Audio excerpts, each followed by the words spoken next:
actual interior of your Autoroller 747.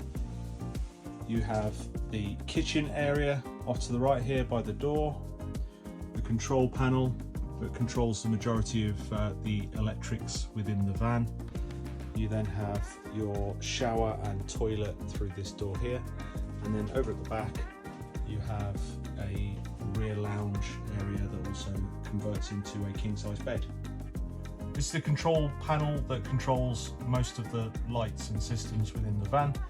You've got lots of symbols with little buttons next to them. Press the button and it will turn the system on. You can then turn the lights on by pressing this one. You can turn the water pump on by pressing this one. And that then allows you to turn all of the lights on within the van and turn on the taps and use the shower. You can leave this panel on then for the rest of your trip. There is then also a button here for the external awning light, the temperature of the inside of the van. This button here tells you how much onboard water you have. So there's an onboard water tank with 100 litres of water in. That's telling you that's 100% full. Press it again and that tells you your wastewater is 0% full. This will beep to tell you that you've run out of water or that the onboard water tank has become full and you'll need to empty that, and it will beep to tell you that when that happens. You can also check the voltage of the 2 batteries that are part of the system as well. This is a 3-burner stove. To operate it, just simply need to push it down and turn it. It will light, hold it down for a few seconds. Once it's lit, you can then adjust how high you want the gas level to be. That's the same for all 3. This is your gas, grill and oven. To operate that, we'll open the door so you can see. If you want to operate the grill, push it in and turn it to the right.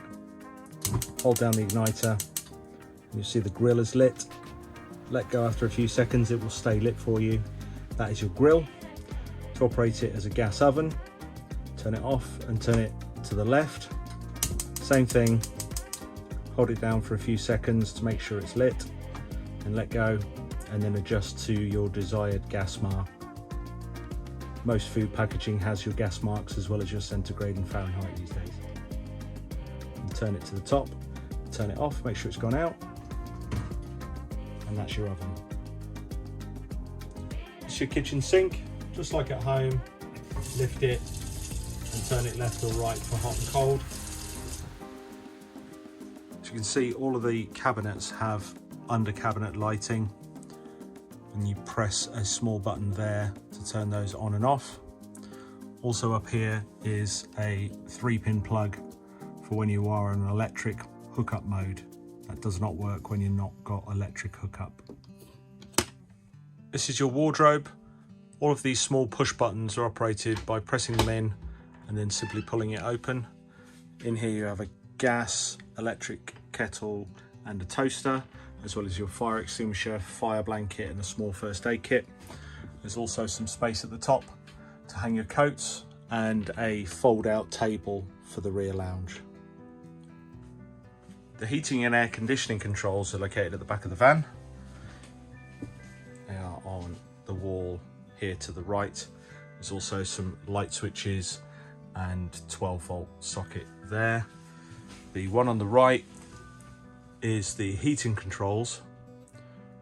Press the little button in the middle and then you can turn these.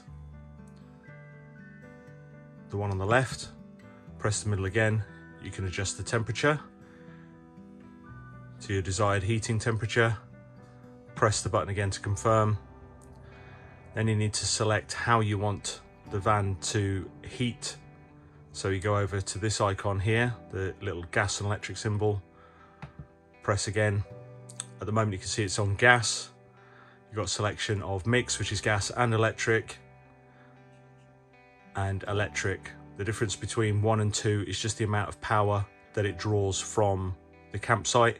If you put it on 2, you draw in 2 kilowatts of power.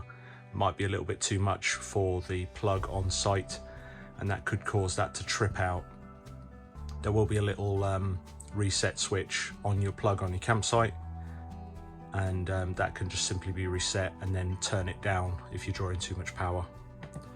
So once you've got your heating type selected. Press it again to confirm. We're on electric hookup at the moment, so put it on EL1. And now your heating will be on. You can also select your fan speed here. So eco is just a low fan speed, and then high if you really want to pump some heat into it. Press again to confirm. The only other icon you really need to worry about here is this one, which is your hot water. So if you want to use the shower or the taps, that's done via that button. And that can be changed from eco, hot, or boost. If you put it on boost, you want to use the shower. It takes about 20 minutes, half hour to fill the hot water tank up and heat it to the appropriate temperature. So that's all of the heating controls on there. There's also a back button if you need to back out of each menu. This is your rear lounge area. This makes into a king size bed by reaching under this center cushion, grabbing this little handle and pulling it all the way out. It goes right out to there. And then you pull off these cushions, which are simply velcroed on. Flip the base cushion over.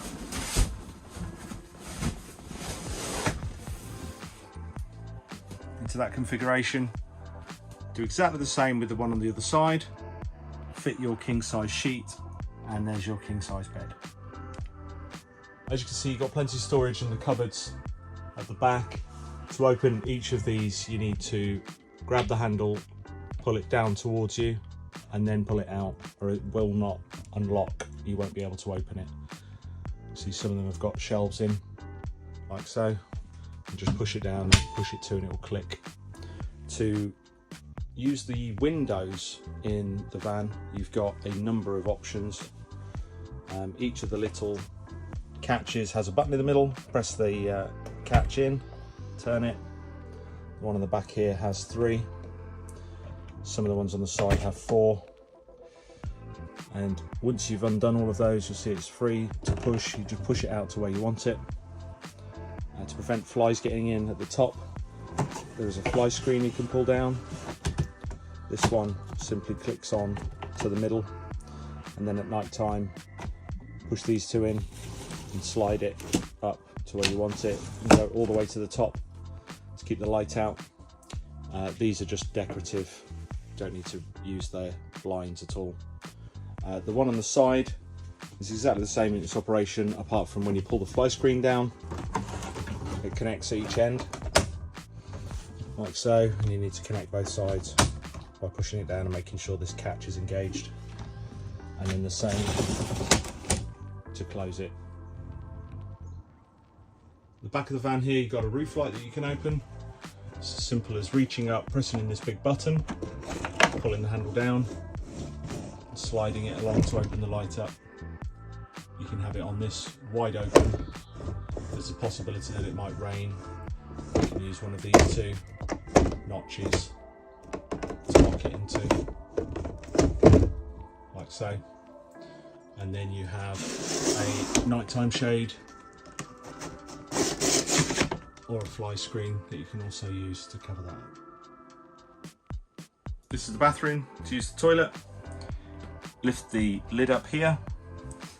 There's a handle underneath that slides across to open up the flap inside. Once that's open, you can use the toilet. You can flush it by pressing this button here. Any waste is rinsed down. Then remember to close that handle off to keep any smells in.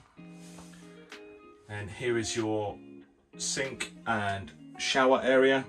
To use the shower, you need to remove this wooden tray, put it elsewhere in the van.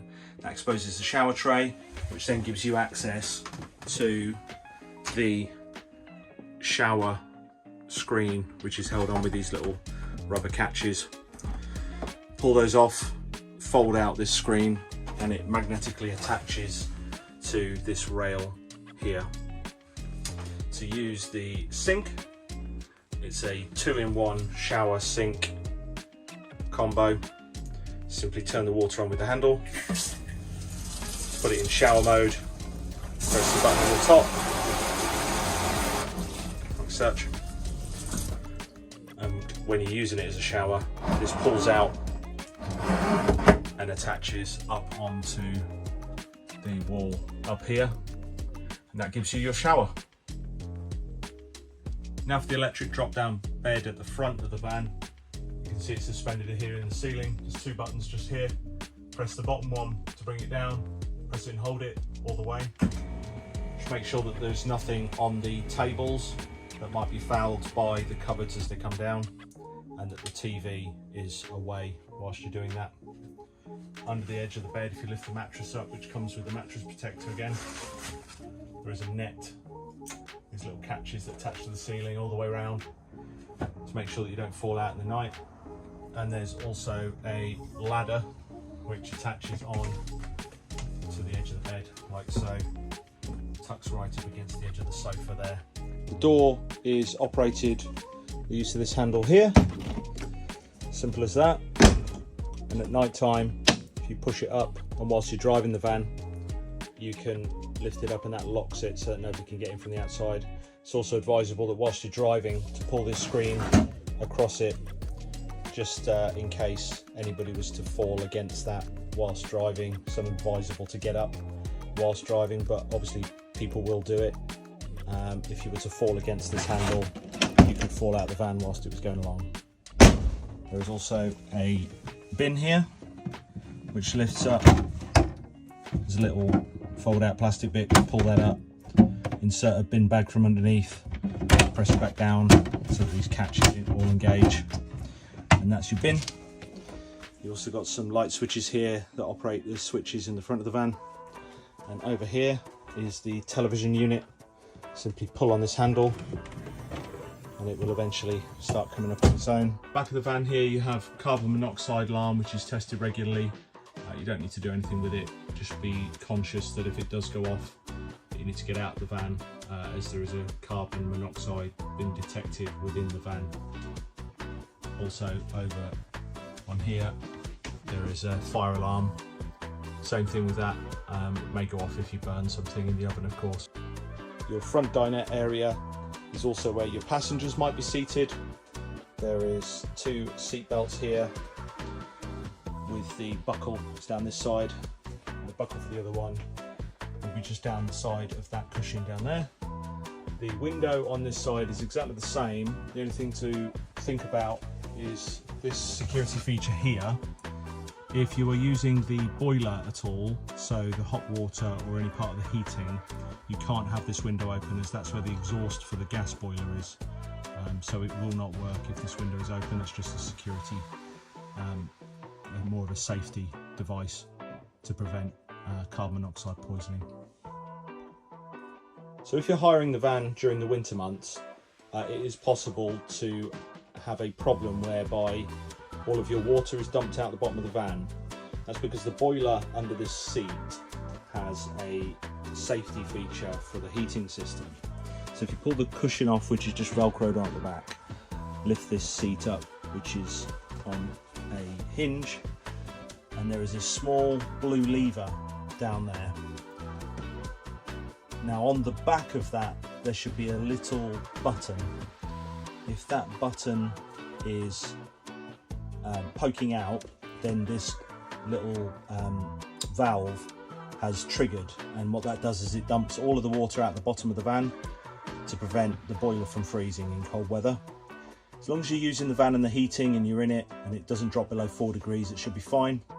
But if you've parked it up overnight and you've not had the heating on, this can be a problem. It's as simple as rotating that little blue diamond on the top, pressing the catch back in to sort that out. If that catch stays in, then you're okay. If it does not stay in, then it's because it's still too cold. You can fix this by putting the heating on, warming the van up to above 4 degrees, and then you'll be able to press that button in, and that will resolve that issue for you. So here's the front of the van. As you can see, it's fitted with a disc lock. That's an insurance requirement when you're not driving the van, just to keep that fitted to prevent theft. It's a 9-speed automatic. You've got park, reverse, neutral and drive. Simply push it over and then pull it down to select those when the engine's running. You've got a satellite navigation system which also will connect to Bluetooth on your phone. And there is a tablet or phone holder here. Just pull it up from the back, pull this little handle at the side. This will spring out and you can mount a iPad or a phone there to help with navigation if you don't want to use the satellite navigation. Just fold that up and push it back down like so. You can use this switch here to turn the radio on when the van is not running. So that's so you can use it as a sound system. There's speakers in the back of the van that allow you to do that. And there is also cruise control down here.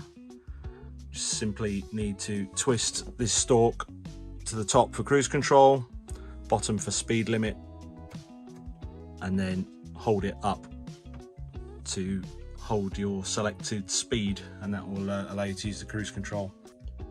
Also, you'll note that on the floor there's no handbrake where you would normally find it.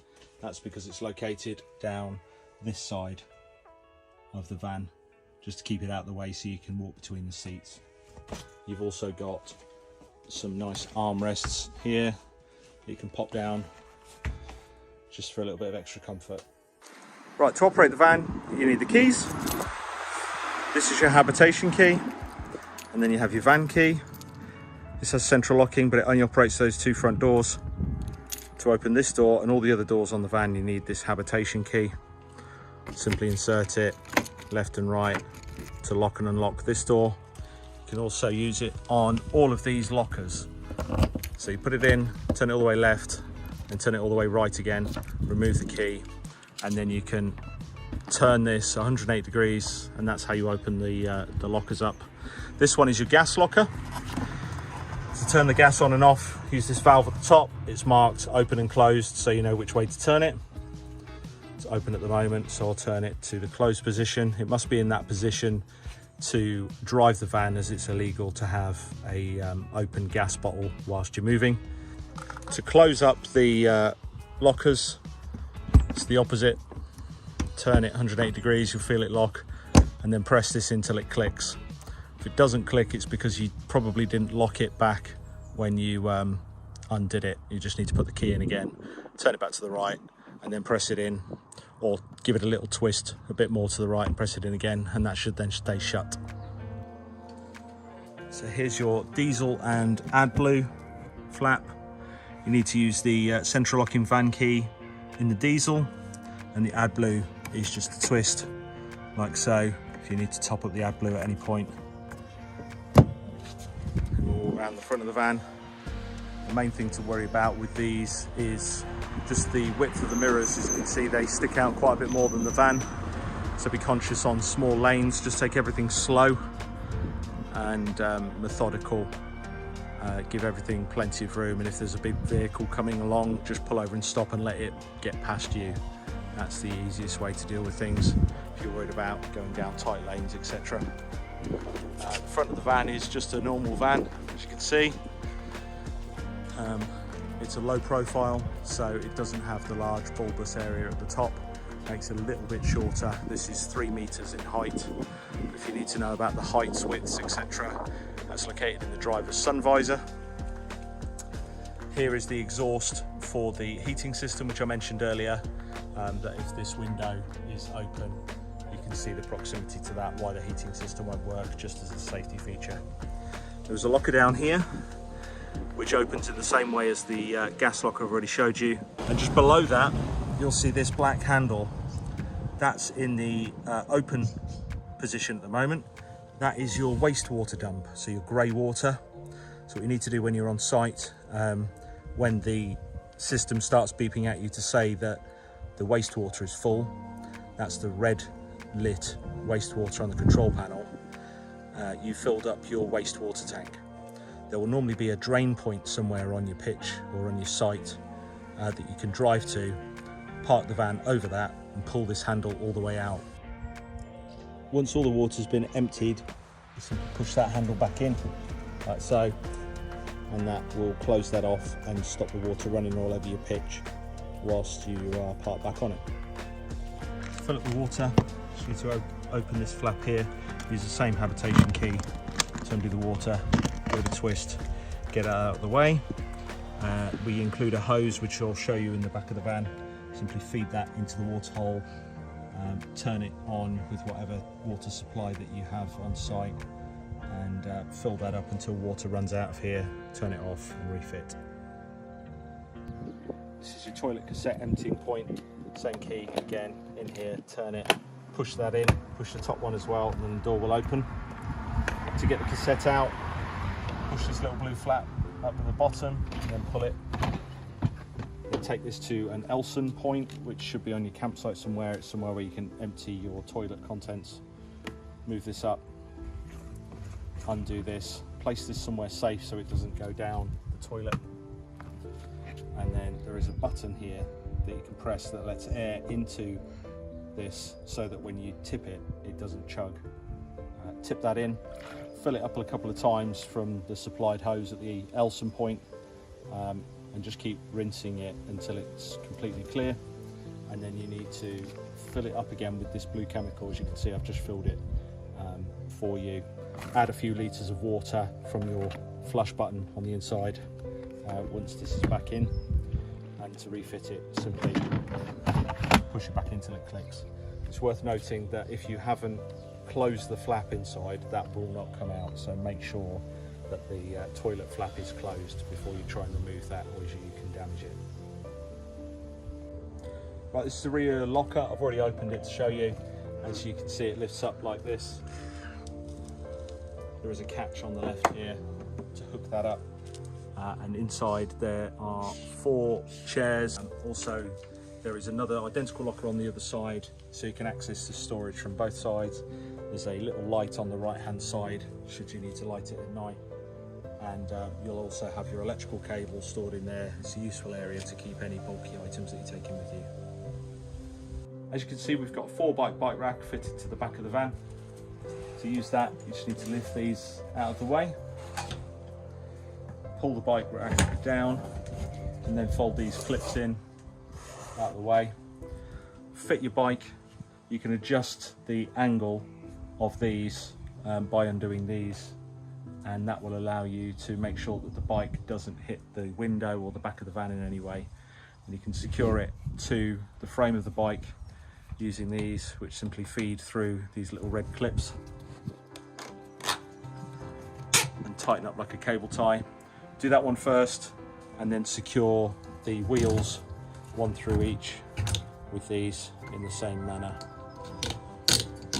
It's also advisable, if you've got a bike chain or lock or something, to put it around your bike and loop it through here, just for a bit of security when you're parked up.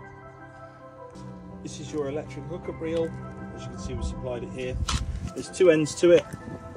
One is for the van, one is for the pitch. The one with the cover is for your van.